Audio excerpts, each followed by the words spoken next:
Hey Shane, how's it going today? Not too bad, Marcella. How are you? Good, thanks. Thanks for joining me. Really Yeah. looking forward to kind of catching up and hearing a little bit more about what you're working on. Some interesting times right now, so I'm excited to kind of hear some of your thoughts. Okay. Yeah, Yeah. It'll be fun. yeah, exactly.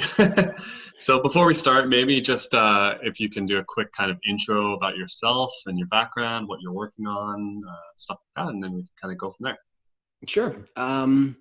I've often described myself as a farm boy turned engineer that got corrupted into the business world, but I dabble between a few different things. I guess since I get bored easily and I play well with others, I tend to do a lot of stuff, and it Yeah, doesn't necessarily all connect together. So I'm currently doing a PhD in human robot interaction, which is essentially the psychology of hanging out with machines. very cool. I'm the director at the Center for Digital Transformation at Schulich School of Business. Um, I co-founded an AI startup called Babbly that focuses on supporting parents as their child learns to speech and as their minds develop. And I'm a fellow with my friend Paul Hartley at Human Future Studio, which is a think tank. So Wow. a bunch of different hats, but I Yeah, find I find interesting ways to weave them all together. So yeah, yeah. I bet you must have some interesting perspectives because I feel like all of those different areas are being affected right now. And it's kind of like, if you were to put on a different hat from all the different perspectives, all of them have their own kind of individual intricacies and future changes. What are some areas that you're kind of seeing, or what are some challenges that you're seeing out there that people are facing? yeah, it's funny. You even though we don't know each other that well, you kind of just hit the nail on the head with I think one of the biggest struggles that I have now, which is since I wear so many different hats, I often find myself challenging or second guessing. Like life was a lot easier when I was just a young, naive engineer. Whereas now when I have to consider, the human element, the societal element, the technical element, all these things, I end up in debates with myself a lot. But I think generally still, if one theme has stood out for me amongst COVID, it's kind of an inevitable one given my background, which is that of automation. Hmm. So when we look at how many instances we had where people didn't want to interact with each other, where situations with people who are sick having to go into the health system, and yes, of course, humans are required in many of those roles, but I think a situation like COVID has raised a lot of questions about where do people need to be and Hmm. where is something that we can take a task and put it to either a robot or some sort of digital platform that can take care of it hopefully as good, but if not, then even to compensate for things around that. So, Yeah. yeah. I guess we've kind of started some of that already with things like chatbots and using data and AI to kind of funnel people in the right direction before it gets too complex where you actually need to bring in a person. But what does that look like long term? Uh, so long term, I think it gets only even more tricky and complicated, Yeah, but hopefully that much more valuable. So I think a lot of the automation that you see right now is maybe I'll be kind and call it like the toddler or like preschooler or maybe even like kindergarten era. We're at totally. least through infancy, which is good, but we're still kind of nowhere near being at the point of an interaction that people would expect and enjoy. Yeah. Um, we compare every interaction that we have with a machine to an interaction that we could have had with a person. Hmm. So it's a pretty high standard because humans are amazingly complex. So the challenge is we still have so much growing to do, and not just in the obvious areas like people talk about artificial general intelligence and making a machine that is either sentient or so good at doing as many things as we can throw at it that it might as well be. But there's a lot of even just smaller stuff. I mean, everything from like the physical embodiment to the mechanics, social nuance, all these things. It's funny. A lot of the robotics community used to talk about automating tasks with three words, which was dirty, dull, and dangerous. And that was kind of the, the talking line that every roboticist towed for like 20, 30 years, which is, what are the tasks that robots are good suited for? And it's the things that are either too dangerous for us to do, too monotonous that we don't want to bother with, or just kind of gross that we want to go send a machine to do it. I think now we're finally starting to see the potential for robotics and automation beyond that. So where can we actually start to think about not just replacing human work or human tasks because we don't want to do them, but either augmenting or also replacing human tasks because we actually have a machine that could do it better. So it's a unique time for that. Yeah. Do you think, I mean, I would imagine that with all the social, well, I guess it wouldn't really be social distancing, but this idea of kind of trying to limit human contact right now, I guess it would kind of speed up some of those needs and some of the thinking that's going on behind human robotic interaction, and like how that actually fits into society and how that works as a functional piece of everyone's life. So Yeah. yeah, go ahead. There's been, so it's funny, there hasn't been a massive short-term change just because particularly robotics, like anything that has that physical embodiment, it takes so long to develop because the systems are so complex, because they usually Yeah, involve mechanical engineering, electrical engineering, computer engineering, and now machine learning, and so many different things that you can't make quick pivots in that kind of a world. But you are actually still seeing people taking existing, more reliable robots and using them for interesting and unique ways. So the most obvious ones are obviously healthcare, where people are looking for how can we use a robot to do triage instead of putting a nurse or some other health worker there who's literally doing a very basic job of just asking somebody about their symptoms. yeah, Why do you need to put a human in that dangerous position if that individual could possibly infect them? So there are little things you're seeing in the short term, but I'm kind of more interested in the longer term paradigm shifts that are going to come out of this.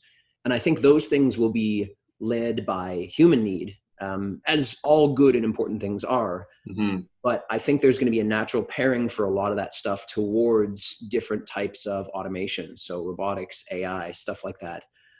So my thought is that we're really going to see a bit of a robotics revolution more in the next 5 years than we probably have in the last 20, just because coming out of COVID, as long as we don't have like the shortest memories ever, everyone's going to go, oh, wow, that was a pretty terrible time. I wish we would have had more robots or more automation or more digitization in these scenarios that were kind of bad in the middle of that pandemic.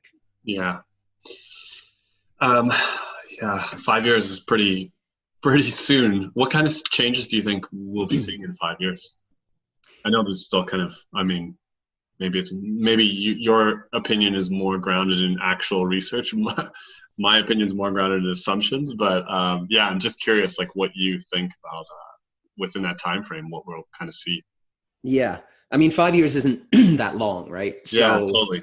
and especially when my brain always has to think about the technical limitations, it Yeah. means my 5 years is probably more like your 2 or 3 years. So, but I think I will, I do foresee a lot more social robotics coming into play. So situations where we aren't just expecting technology to, if then kind of process. So move this there, do that there. I think we're going to see situations where robots are taking on roles where they actually have to interact with people. Again, I'm at risk of being a hammer looking for nails here, given that it's my area of expertise. But we're also finally starting to get there. I think social robotics is still very much in its infancy, Yeah. but we're on the precipice, again, largely because of a lot of machine learning applications, to have machines that could actually socialize with people, not because they've figured out how to socialize, but just because they've learned how to mimic us. Not to go too far off, but what machine learning is really good at is predicting. That's ultimately what it does. And so for every problem, that was, I think, Ajay Agrawal at U of T, that was his whole thing, that if you look at like a self-driving car, it doesn't know how to drive. All it really knows how to do is how to predict how a human would drive in the next second. So that's all it's doing, is constantly updating and thinking, okay, what will a human do next? Clear skies, open roads, keep going. Kid running in the street, stop sign, I better stop, because that's what a human would do. I think similarly with social applications, we no longer have to think through all the nuance of social interaction. We've just started to codify enough of human social interaction and human social nature that we can start to feed that into a machine, and it can more and more successfully mimic and imitate a good social interaction. And you're already seeing this in things like chatbots for, customer service lines and stuff like that. I think those, again, are the infancy applications that we're going to start to see expanding into something more impactful. It's really cool. When you kind of talk about human robot or machine interactions, you're talking about a physical thing, right? We're not, I mean, I guess it could also be something like a chatbot or like an interaction online or through some sort of tablet or computer or screen, but is what you're studying more about an actual interaction with a robot? Yeah. So thing? typically HRI researchers, human robot interaction, the robot almost always, to anyone who calls himself a roboticist, means there is a physical presence to the thing. Okay. I know in business there's RPA, robot process automation and stuff like that, but we roboticists kind of look down our noses at that stuff. That said, there is obviously a ton of overlap between things like HRI, HCI, human computer interaction, and HAI, human automation interaction, which is the more industrial side. So while, my research is more on the physical robotics side, there's unquestionably bleed and insight that I think goes around to anything, be it chatbots or just something more banal AI. Totally. Cool. That once that industry starts kind of expanding rapidly, it's going to open up so many opportunities for like all sorts of things. UX design, interface design, like it's super cool. Like it's going to be a revolution for sure. Fully. And now I get to put on my like humanist hat, my design thinking hat, and kind of tell the engineer to go take a seat, because I'll say you're right, for all the really cool technical opportunities and things that it's going to open up.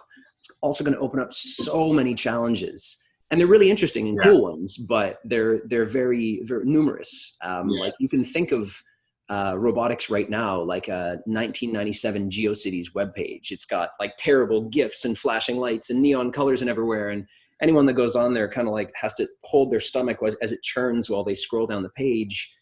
You're right. Like robotic UX isn't really a thing right now. It's a buzz term that people like me who do keynotes throw around, but it doesn't necessarily mean too much just yet, because the technology still is lagging behind what the experience could be anyway.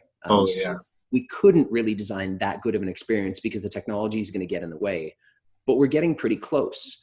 And so that, I think you're right, opens up not just a cool possibility to do like UX and things like that with machines, but you have to remember these machines are now more social than anything else that we've ever done UX with. So user experience with like, a mobile optimized web page is one thing, but user experience with something that we look at and we start to think, man, you're kind of like a human. How does that play in our minds? So we're as much now doing like digital UX as we are cognitive psychology.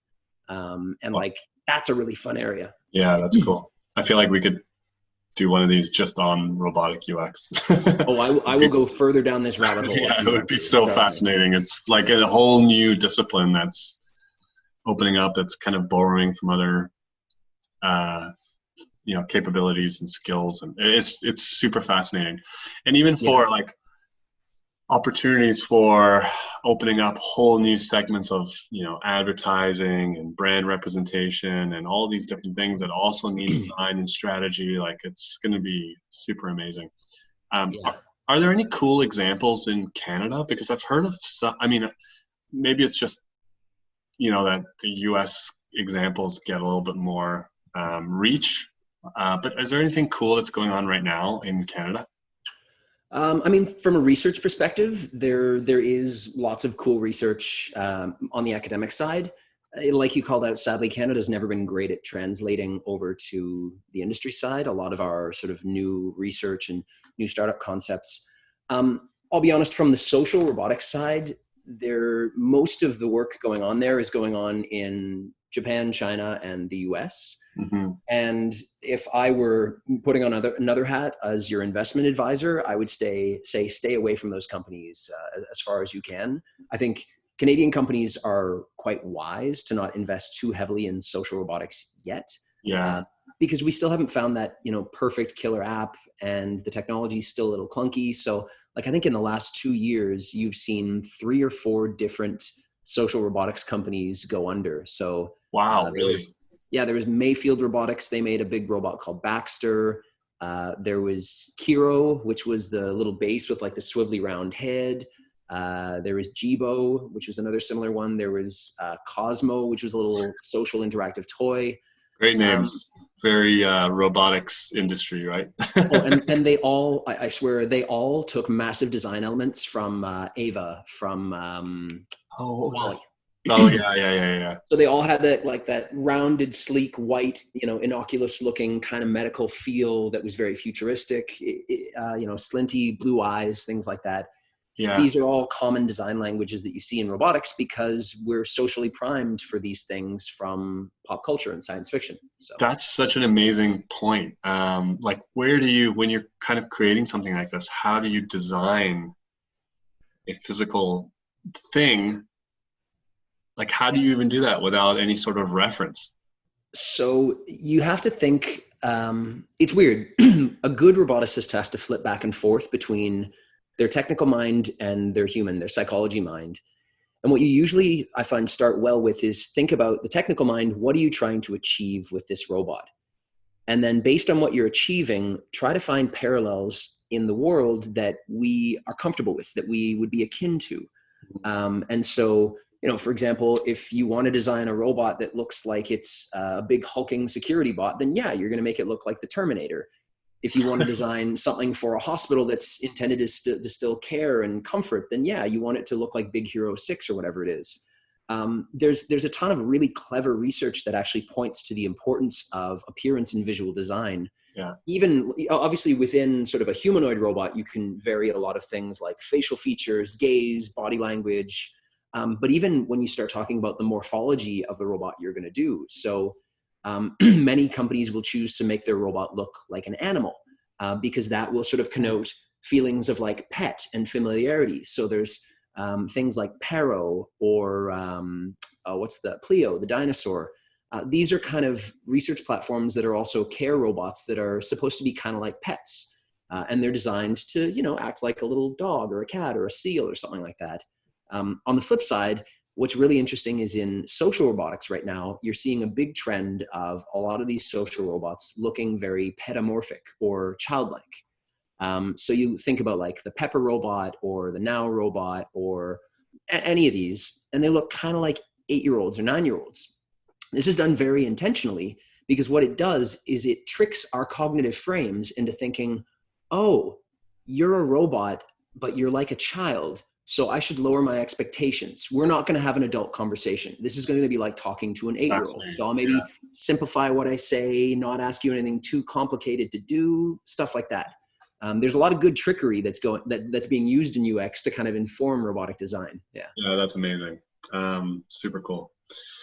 Um, in terms of like some of the stuff that we're going through now, what is kind of like the future? I mean, we talked a little bit about automation.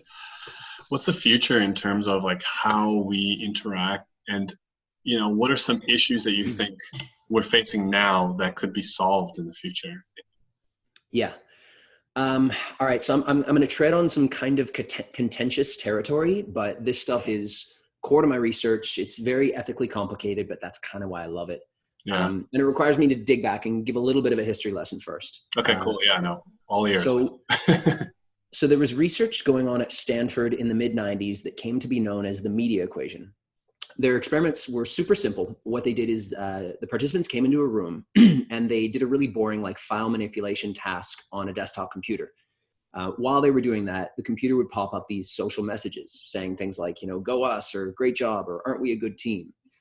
And then at the end of the experiment, the participant would give or complete a short survey in one of two conditions. They'd either finish the survey on the same computer that they just worked on, or they'd do a survey on an identical computer, like a meter away in the same room. And what the researchers found was that when people gave feedback on the other computer, they were far more critical of the original computer. So think about that for a second.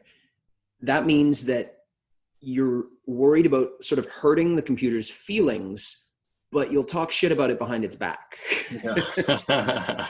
So it was, you know, it was one of those beautiful moments in academia where you run an experiment and you get surprised by your own results. Yeah. And this concept came to further be known as CASA, or computers as social actors, because what they realized was that we humans are so hardwired for social connection that we will often even like forego reality to kind of fulfill our social obligations and social needs. So we'll see, you know, a computer or a robot, and it'll act slightly human-like, and we'll want to play along because that's what we naturally do. So that's the history lesson. Now, the cool part is that that means, my God, we can kind of exploit this effect. And that's what I'm doing a lot of my research on now, is what are the limitations of this effect? You know, where do people look at a robot and say it's a human versus it's a hammer? But we can exploit that effect. Like I ran a study that I was able to emotionally manipulate people with a robot and persuade them to do stuff. So the robot would say things like, it would make me happy if you do this. Yeah. And versus a lot of other conditions, that one was the most effective because we humans respond so well to emotional ploys. I'm doing another one right now with a robot in an authority position and looking at how do people feel when a robot suddenly embodies this role that we're not used to it being in. So essentially the possibilities for what you could do with robots in the next 5 to 10 years is pretty much ask yourself, what do people do? And then how close could we come to that? So this is everything from, again, these are applications that I don't necessarily advocate for, but they are realities. In elder care facilities, very often one of the most difficult things that nurses have to do is just spend a lot of time socializing with the residents there and making sure that they eat their meal or double checking that they put their clothing on right, or, you know, pretty basic stuff, because a lot of these individuals live with dementia. Mm. Those are tasks that a robot can do. You know, my lab did a project a few years back where we created a mealtime assistance robot, and it sat there and it would interact with a person who intended for a person who had mild dementia, and it would ask them, you know, jokes or tell them jokes and sort of interact with them. And every now and then it would say, oh, by the way, your potatoes look really good.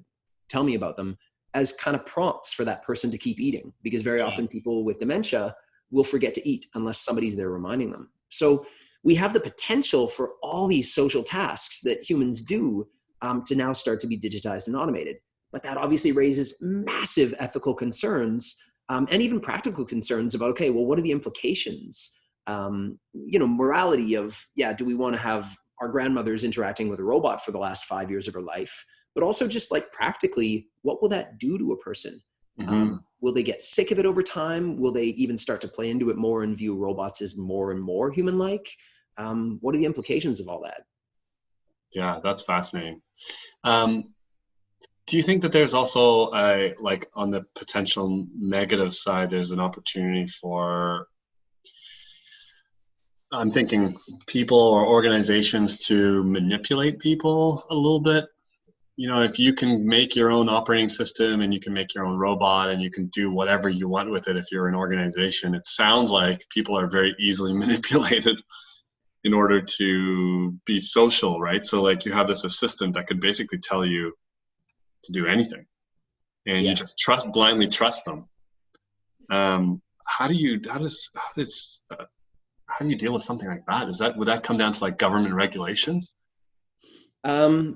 I think government regulations and education. Yeah, sure. So it's funny, the study that I mentioned, it was my first study in my PhD about 3 years ago that I did that thing. It was a really, really simple task.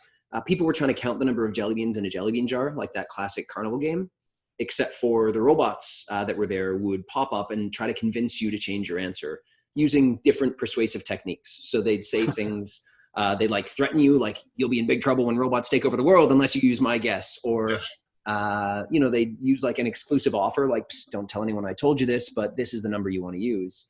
But again, the most effective one was this emotional ploy. It'll make me happy if you use my guess. And I remember I had one of those similar kind of freak out moments as an academic when I'm analyzing the results of my very first study, and I'm like, oh, I got statistical significance, which is always what an academic wants. But then I looked at, what was the most prominent one, and it was this emotional thing. And I was like, oh my God, I just emotionally manipulated a ton of people with a robot. That's messed up. And so what I've kind of realized after that is every good HRI researcher worth their weight, eventually starts to have to look at ethics. Yeah. So if you look at HRI researchers around the world, probably like 60 to 70% of them also say something about, oh, and I do research in ethics and roboethics and things like that. Yeah. Because you start encountering these scenarios where you're like, oh my God, what am I doing? And so, we get into all these scenarios, and I've had to I've convinced myself that my research is still valuable to do for two reasons, like I mentioned before.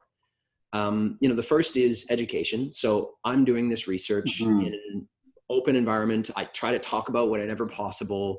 I publish it so that people can freely, read this and learn, even though, God, reading journal papers is pulling teeth. But I'm trying to disseminate more knowledge out there so that people can be aware and make informed decisions. Yeah. But the other thing too is it's kind of naive to say, oh God, Shane, you're doing research that no one's ever seen, and there's ethical boundaries and issues that you're confronting with this. No, we've been using an emotional manipulation in technology for decades. Yeah, that's true.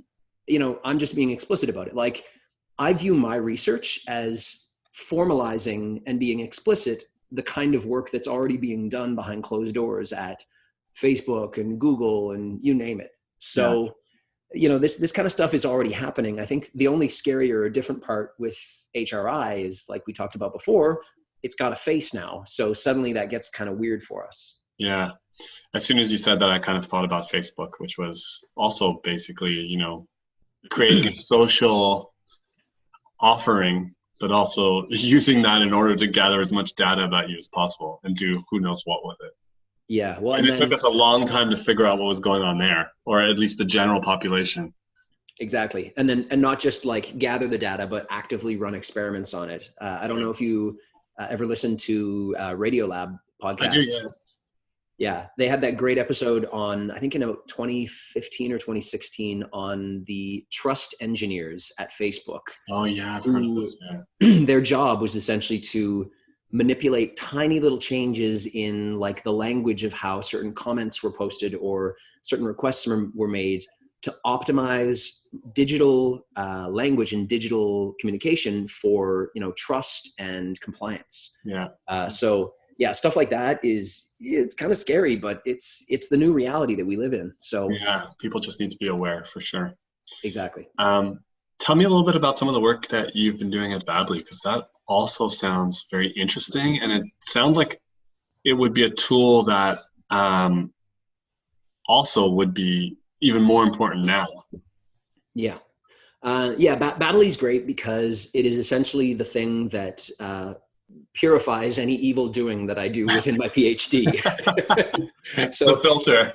Yeah. So if I'm spending time with my PhD, like messing with people and creating like evil little robots, then Babbly is kind of a great way to show the good that artificial intelligence can do in the world. So the company was founded about 1.5 years ago with my good friend Mariam Nabavi. She's the CEO. She's the real like leader of this thing. I'm kind of just working part-time and helping support her as she carries this thing and flies off with it. But it was started in response to her son, who was unfortunately diagnosed on the autistic spectrum when he was around 2. Excuse me. And one of Mariam's big frustrations was that she had an inkling that something was up with it, even as early as 1 year old for him. But as is a very common case, she later found out, being a mother who goes in at when your son is 12 months, 15 months old, doctors often have all kinds of things to say to you. It's, oh, well, he's a boy, they're late talkers, you're a multilingual household, just give it time. And very often these things are right. But the problem is, even those doctors, there was a while where she was, I think, very frustrated with those doctors, but now she's realized that there's not much they can do anyway. Before a child starts exhibiting real social behaviors, 2.5 and up, it's really difficult for even very trained professionals to diagnose things like autism or apraxia or general delay. So Mariam came to me way back when, because of, my work in robotics and machine learning and stuff, and said, hey, I have this kind of crazy idea, but, could we find a way to identify conditions like this sooner? And in doing so, also help parents support their own child's growth.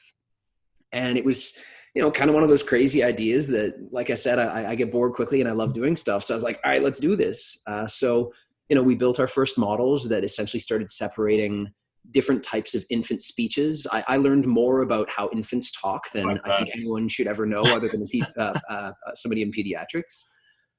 It was really fortuitous that my sister is a speech pathologist, so she was able to guide us a lot of information. And we were able to start to build a system that can distinguish these different vocalization types for two purposes. One, if a child is falling behind on a certain skill, there's a whole slew of different play-based activities that we can recommend to parents to say, oh, your kid's maybe lacking a bit here. Spend 10 minutes a day doing this little game with them, and that'll help. And then two, the other kind of moonshot that we're going for is, as we get more of a database and as we start to identify confirmed diagnoses, we hope to actually build a tool that can, be listening as parents upload their videos and start to identify early warning signs. We ultimately, our moonshot is to bring the average age of diagnosis for conditions like autism spectrum disorder down from like 5 to, 2 or lower. So. Wow. Yeah, that's really cool. That's a really, really interesting application of, I guess that's an AI example, right? In processing. Very cool. And then you said that you're also involved in the digitization field at, was it York? Yeah. So York has a SEEK, which is the Schulich Executive Education Center. I co-direct. It's like their excellence executive branch. Actually, my master's corporate education and stuff like that. We got along thick as thieves like 10 years ago when I did my thesis in my MBA, and we were always looking for new ways to work together. And he came to me one day and said, "Hey, Schulich wants me to build this thing. I need somebody, a bit younger and fresher who's got more of the technical knowledge. Do you want to do this thing?" And I said, yeah, this is a great opportunity to work together and really cool. And we essentially teach corporate clients how to think about digital transformation. So, how do we think about emerging technologies and how they could disrupt industry?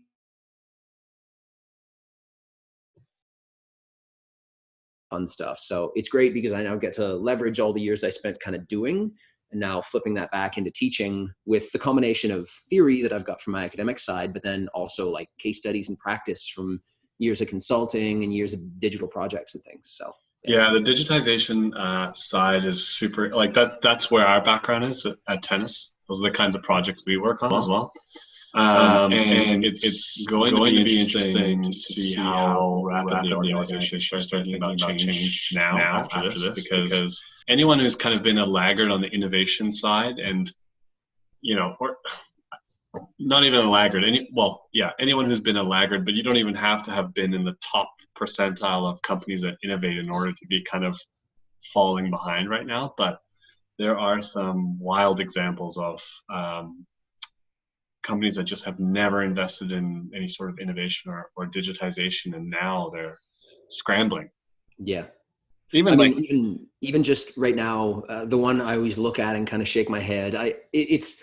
I feel kind of bad because it's picking on the little kid, but government is always just hard to look at sometimes, and particularly like when you see conferences, court systems as a great example. Apparently, COVID, they all basically just shut down. System. Apparently, even because they were so woefully unprepared to think about things like that, they still use a lot of printouts and things like that. And I think to your point, one of the really good things coming out of COVID will be, that won't fly anymore. Like at all levels, government or industry, if you can't get the most basic table stakes of digitization done, then get out. Yeah, you're in big trouble for sure. Are you guys still running classes right now? Yeah, I've been impressed actually both with York and with U of T at how quickly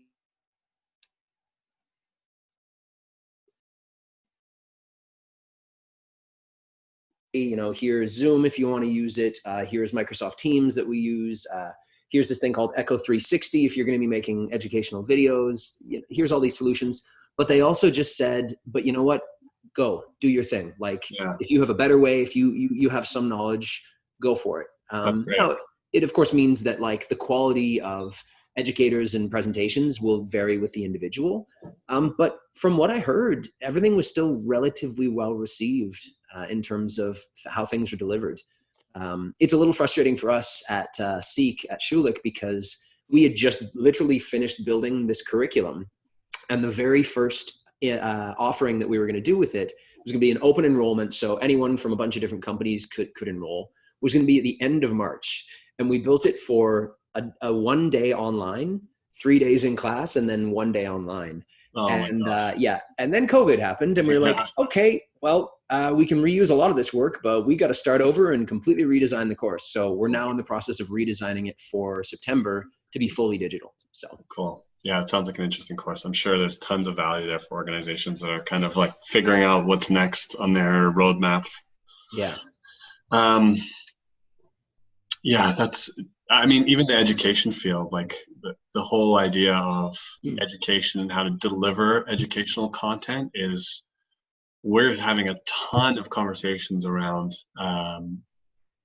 delivery of educational modules and e-learning and for all sorts of organizations, everything from like onboarding to, employee policies, things like that, education, quizzes, cybersecurity. Like there's just so much opportunity in the LMS world right now. Yeah, yeah, and honestly, it makes me happy to hear that agencies like yours are getting more involved in that, because I think it does need, as good as it is what we're starting to do, I think it also needs a bit of that like crazy out there kick in the pants that agencies tend to usually be the ones to provide. Just because so far, how we've digitized education is, mostly by do what we do in the classroom, but on a Zoom call. And yeah, maybe you put in a little quiz and things like that. But like, even the best in the game, when you look at like Coursera or Code Academy or any of those, they're still just digital classrooms. totally. So I'm curious to see when the really unique stuff starts coming out. Yeah, So I've seen a few decent examples. I mean, actually, Code Academy is one of the good ones. They'll teach you a concept, and then it's like a live coding environment that you practice in. But very cool. obviously, that's a very applied skill. Yeah, But I've also seen chatbots that are programmed as essentially study guides. So they have a very specific set of knowledge around a course or a topic, and you engage with this chatbot to learn, and you can have a conversation with it. And it has different games. It could do like a cue card type game or something like that with you, but it's like the roommate that helps you study, which I think is kind of a more clever idea. And I want to see where else it can go. yeah, totally. We actually designed and built a learning platform for a cybersecurity company, Mm. and it's all custom built, so it's not living on any LMS platform, which means we can be way more flexible with what we can do in it. Yeah. But some of the discussion very early on was, how do we actually, as you're learning about phishing, can we actually send text messages or like with links that people click on? Or anyways, there's this whole bunch of ideas that we were trying to push the envelope a little bit, but of course there's like the liability aspect behind that as well if your company's sending you phishing texts. Yeah. It's like the Michael Douglas movie, The Game, but in nerdy cybersecurity format. Yeah, totally. That actually made me think of there was a Google immersive game like probably almost a decade ago, but you signed up for it, and then it was kind of like the Michael Douglas movie where you started getting like text messages or pre-recorded calls or emails, and you were essentially immersed in this new reality. It was like a spy game. That's awesome. It Yeah, would be really amazing to be able to do things like that, yeah, obviously with the right subject material, but totally. to kind of immerse somebody more in like, this is the existence that you live in, so you better learn. Yeah, yeah, that's a great idea. Cool. Well, thanks so much for your time. This was all super fascinating stuff. It's awesome that you get to work on all this future thinking. I'm lucky. I mean, granted, I spent a lot of years building my luck, but Totally. yeah, I've kind of tried to intentionally design a world that exists in many spots so that when I get bored of one, I can jump to the other and Yeah, then that's run awesome. stuff over there. And yeah, Well, yeah, thanks again for all your time. of course. Thank you, Marcelo. Have a good one. You too.